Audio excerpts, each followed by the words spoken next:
Looks like we've got some mementos. There's all the cars at the bottom. There's the drop.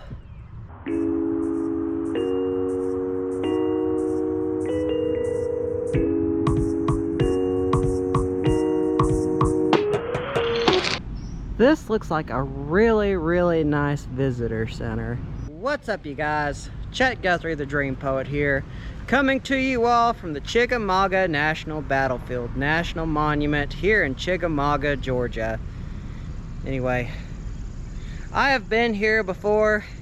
If you all have seen both my haunt season videos that I did on Old Green Eyes, it was in this park. But if you all have seen both videos, you all will know the Battle of the Chickamauga is the second bloodiest battle of the Civil War. Over 34,000 men lost their lives at this battlefield between September 18th through the 20th of 1863.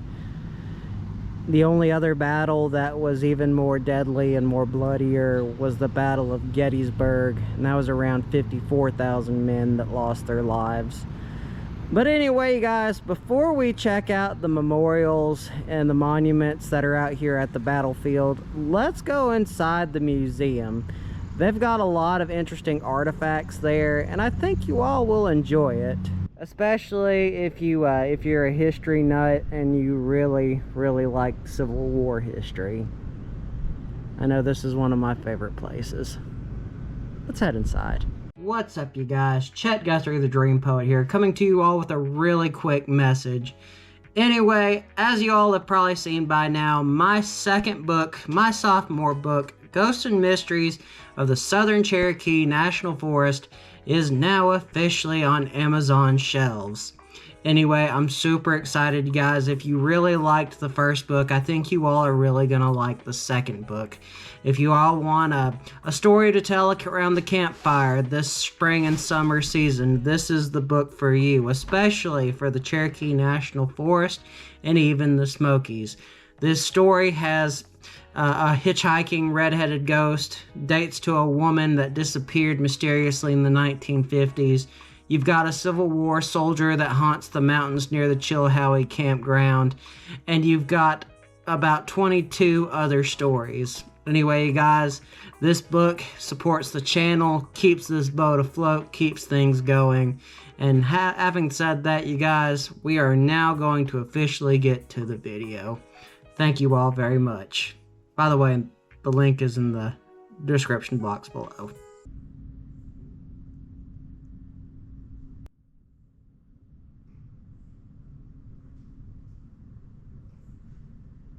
Now here, as you walk into the museum/visitor center, you are met with a map of the battlefield.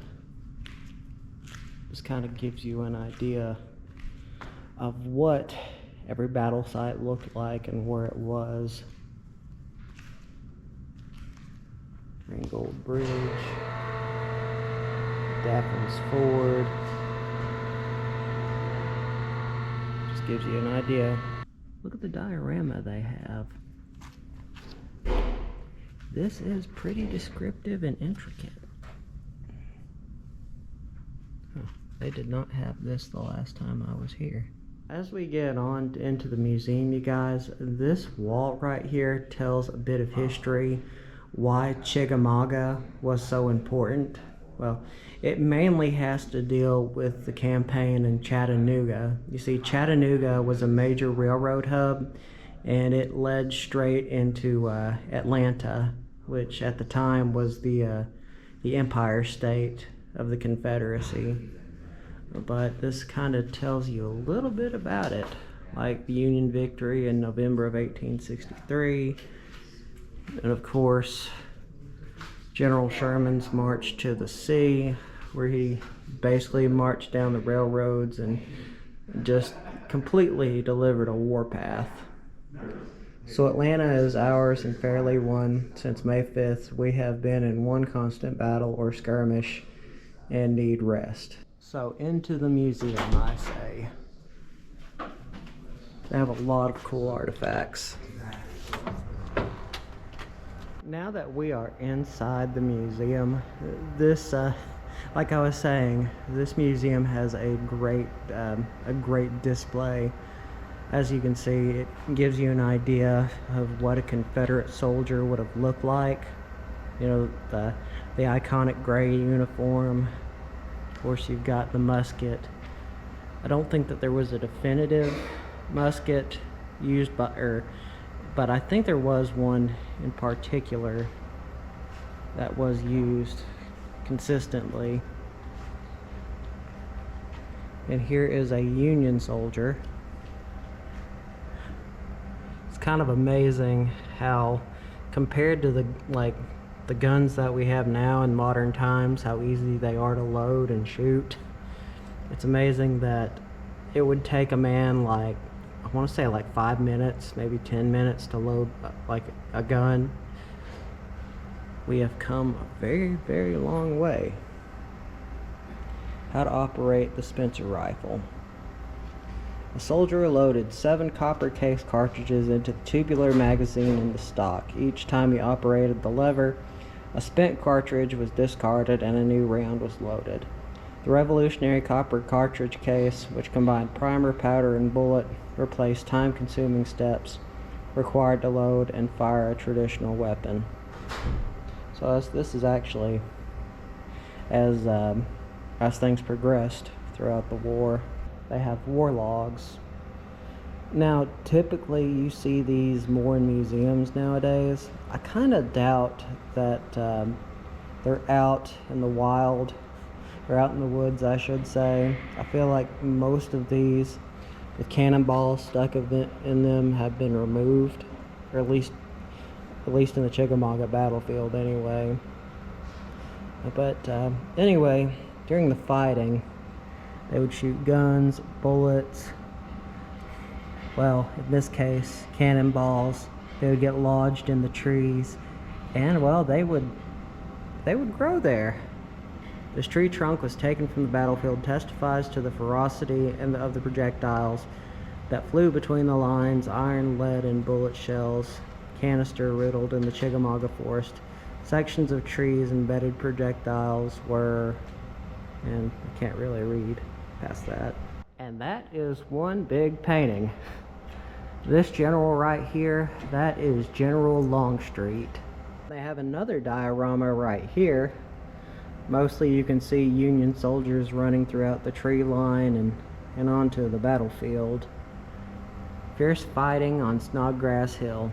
Oh, so this is also where Old Green Eyes made its appearance for the first time. Let me see. Above that, Major General George H. Thomas, artist unknown. And they have more artifacts right here. However, I think this is a more of a replica, but this is what they would carry all their ammunition in. Now, it may be real, like used, but I kind of doubt it. And over here, you kind of get an idea of what life was like outside of the battlefield, kind of the living conditions men would be living in. However, I want to say maybe this is more of a higher ups quarters. I may be wrong, because you do see some drums, you do see a trumpet. So, well, I guess maybe the reason why I say that is you've got a saber in there. Plus, you've also got some stuff where men would write. Yeah, I was right. Officer's tent. So yeah, this would be kind of like what life would be like for officers and lieutenants and whatnot. And just like what we saw over there, this gives you an idea of what those carriages looked like. Shows you how many horses it would take to pull all that ammunition. A lot. About 6. So about 6 horsepower it would take. You see Limber and Team, Cassian Limber and Team. Oh, that's interesting. even back then they would have a spare. And it looks like this one is the cannon limbering team. So this is where they would carry the cannons. Now there is a story in Bradley County, well, Cleveland, where I'm from, and there is a story that that basically has been going around for a long time, that when General Sherman was in the Charleston, Cleveland area, he lost one of his cannons in the Little Chattata Creek. But it's never been found, but I've always heard that story growing up. Traveling Forge Limbering Team. Oh, so this is, like, I guess they're blacksmithing and stuff. That is one beautiful flag. Stone River. And beneath it, there are quite a few interesting artifacts as well. Like, I don't know how well you can see it, but it says from Snodgrass Hill, or Snodgrass Farm, Chickamauga Battlefield. Again, you have carved wood from a tree that was there. Of course, then you've got some belt buckles, CSA, US, different buttons. Looks like that is the part of a gun, or no? Yeah, part of a gun. It's metal. Of course, we've also got a piece of one firearm, different types of shells and whatnot. And of course, we've got different canteens. All of those saw quite a bit of action back then. And here they have the Fuller gun collection.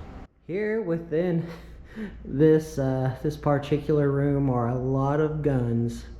And as my favorite vlogger, Jacob the Carpetbagger, would say, guns, guns, guns, guns, guns, guns, guns, guns, guns, guns, guns, guns, guns, guns, guns.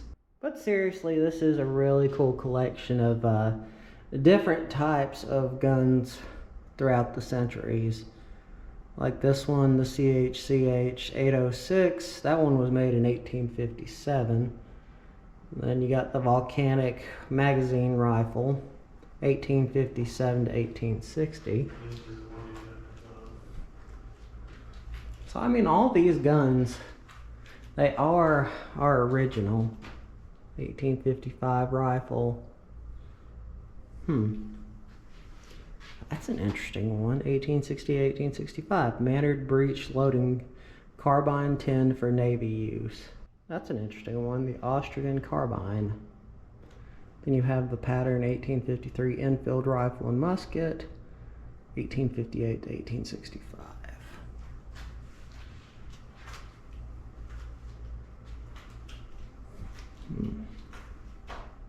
It's really cool to see like these older weapons. That one, the Matlock Arquebus musket, those were made at 1590 to 1610. Look how those are made. That is very interesting compared to like what you see nowadays. You see, and that is a Matlock musket. That was made somewhere around 1650. So all these are American colonial guns. Look at that. A glass hand grenade from the 17th century. You would not want to get stuck in that. Let me see. And a Calthrops, 17th century. Again, that would be a bad day if you stepped on one of those. And that is one itty bitty gun. That is a model 1795 musket, third type, made 1812 to 1814. That gun is little. Anyway, guys, I think we have seen just about everything there is to see in the museum. There are a couple of things I want to see inside the visitor center.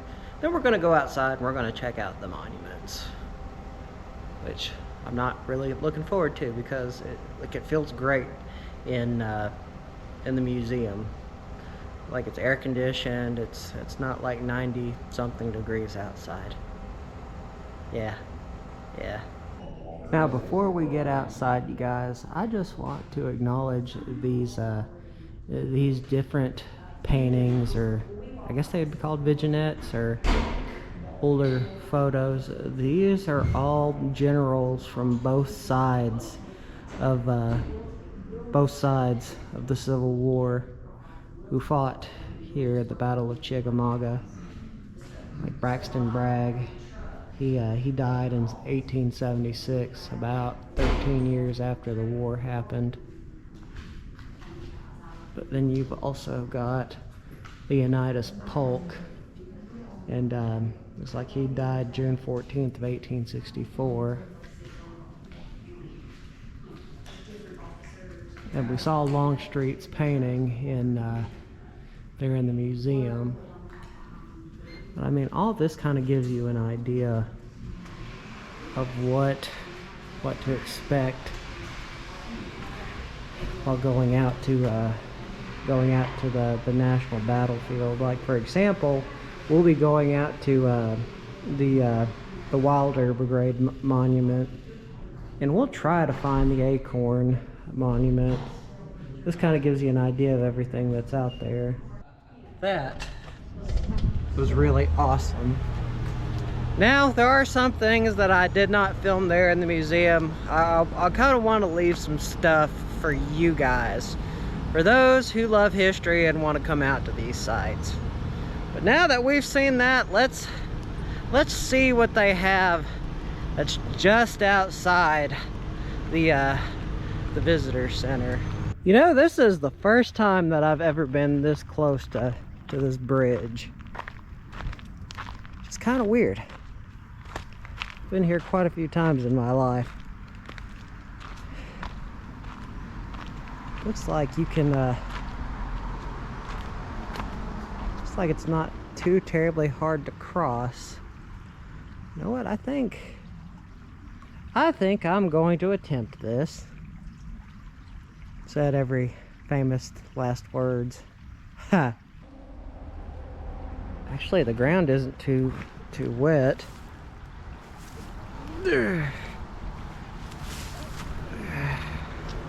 Oh, and this is cool too. Like, not just like breezy, AC kind of cool. So cool that you can cross beneath this bridge. There's rocks. Yay, my feet didn't get wet today.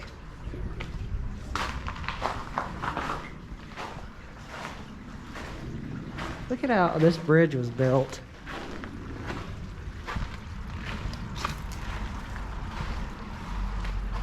Let's say this was built sometime in the early 1900s, because I want to say this type of concrete or style was used back then. Gosh, you could probably sit here all day and just enjoy the breeze. And probably, you know what, even play in the creek. But I don't think we're gonna do that. We're gonna walk over to this first major monument. Oh, it's Florida, my state. Talk about interesting. This monument has been erected in memory of the soldiers of the state of Florida who took part in the battle fought here September 19th through the 20th, 1868. Whether they fell in battle or lived, to render further services to the state and country. Yes, indeed. Looks like we've got some mementos here. Don't know what happened to that one guy who got, looks like he got burned. Yes, to the state of Florida. The Sunshine State. And now, when I say it's my state, I mean, I lived there for about 3 years. I loved Florida. One of these days I do plan on coming back. The Florida Monument is really interesting. But now I think we're gonna go to the Wilder Monument, or the tower here on the Chickamauga National Battlefield. Now, if you all are curious, the Wilder Monument here at the National Battlefield, it is the largest monument in the entire park. I also want to say that it's all freestanding stone as well, but don't quote me on that. But I do believe it is built like that, much like the Washington Monument in Washington, D.C.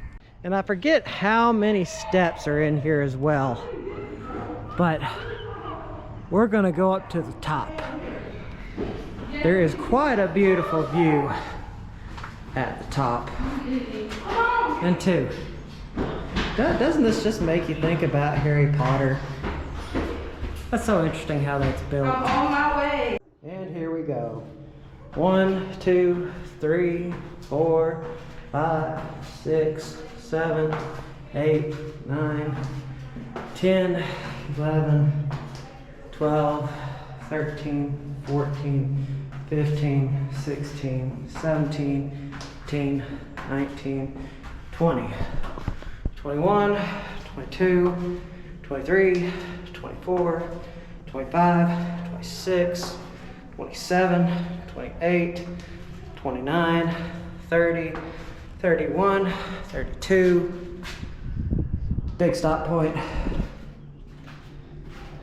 33, 34, 35, 6, 37, 38, 39, 40, 41, 42, 43, 44, 45, 46, 47, 48, 49, 50, 51.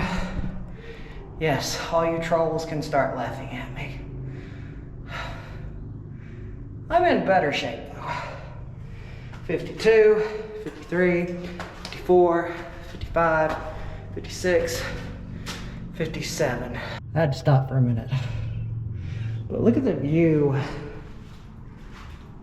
through the walls. Like, just check that out. We are that far off the ground. Onward. 58, 59, 60, 61, 62, 63, 64, 65, 66, 67, 68, 69, 70, 71, 72, 73, 74, 75, 76, 77, 78, 79, 80, 81, 82, 83, getting closer, much closer, 84, 85, 86, 87, 88, 89, 90, 91, 92, 93, 94, 95, 96, 97, 98, 99, 100. Look how all of it's changing. The closer we get to the top, it's like the stairwell is getting closer. Did I mention we're at the 100th step now? 101, 102, 103, 104, 105, 106, 107, 108. We're now at 108. Look at that view. Okay. 109, 110, 111, 112, 113, 114, 115, 116, 117, 18, 119, 120, 121, 122, 123, 124, 125, 26, 127, 28, 129, 130, and 131. You know, about 60 more stairs or steps, That would be about as big as the St. Augustine Lighthouse. And here to bless us at the end is this really beautiful view. It was well worth it. Made me feel good too, to get my exercise in. There's all the cars at the bottom. There's the drop. I'd probably say this building, this monument, I should say, I think it stands about 100 feet. But I will tell you, that is one heck of a walk to get down there. Anyway, guys, I think this is going to be another vlog for another day. I've seen the monuments that I've wanted to see. Anyway, I'll probably come out and I'll do a follow-up video. This place is just so large. I mean, if you all know the area, I mean, it goes on for quite a bit of ways. But anyway, guys, remember, make sure to subscribe. Always means a lot. Always goes to show that y'all care and that y'all want to see more awesome videos like this. So without further ado, you guys, this vlog is over. See you on the next one. Peace.